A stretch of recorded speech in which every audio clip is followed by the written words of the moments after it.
الزميل المحترم الأستاذ ياسين العياري 3 دقائق. يا ياسين مرحبا بك، ونتشرف اللي باش نعطيك الكلمة لأول مرة، نتشرف بهذا. وتفضل سيدي، مرحبا بك، 3 دقائق.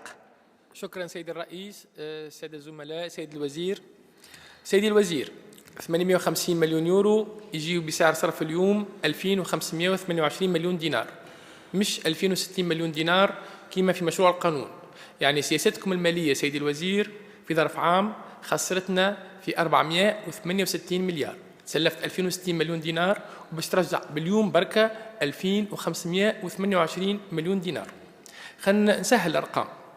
القرض هذا يعني أنه كل تونسي من 11 مليون و446 ألف تونسي مسال في 275 دينار. خلينا نقرب الأرقام.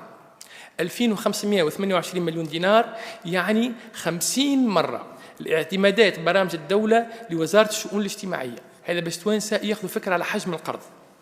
سيدي الوزير، كيفاش تخلصوا القرض هذا؟ بالصادرات ميزانك التجاري اليوم فيه عجز ب 12620 مليون دينار. على حساب الصحة والتعليم اليوم عندك تلامذة تمنع من حريق لأنها ما لقاتش ما تاكل، ما عادش ما تريش الصحة والتعليم. ناويين تبيعوا حاجة؟ صارحوا التوانسة، ما يسالش. التونسي اليوم بلغ درجة من الوعي تنجم تقول له راه ما عندناش فلوس وبس نبيعوا حاجة، ما صرحوه. وإلا ما يهمكمش، أعطيني ناحية اليوم نعمل شوية إنجازات، عندي انتخابات قريبة، صنبة منا وصنبة من الغادي، ومن بعد التوانسة ما يعنينيش محافظ البنك المركزي يوقف في ماي، وأنت سيادتك سيد الوزير الحكومة جاية وتكون سفير في بلاصة أخرى، والتوانسة تو يتصرفوا. أعطيني نخرج تو. تقول ما ثماش حلول، لا يا سيدي الوزير ثم حلول. حل الاكتتاب للتوانسة في الخارج بفايدة 4% يحطوا فلوسهم، مش احنا في تونس اللي يجيب يبدل دوفيز ناخذ عليه 10,000 فرنك، فهذا نحلوا الباب.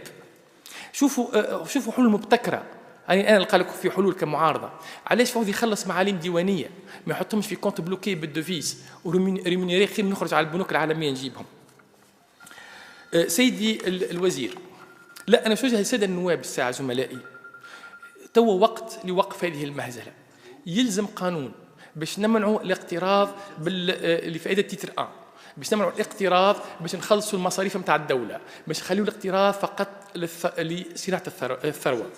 نحن نحكي مع التوانسة، شوفوا الناس اللي تصوت مع القرض باش ما يجيكمش الناس هذوما في 2024 وقت يجي السداد ويقولوا لكم احنا في عنق الزجاجة ويلزم تضحيات مؤلمة، ويقول لكم هما مسؤولين اليوم لأنهم صوتوا على القانون هذا.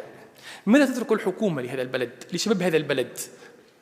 زوج حلول، يا إما يغرقوا في البحر الأبيض المتوسط أو يغرقوا في الديون.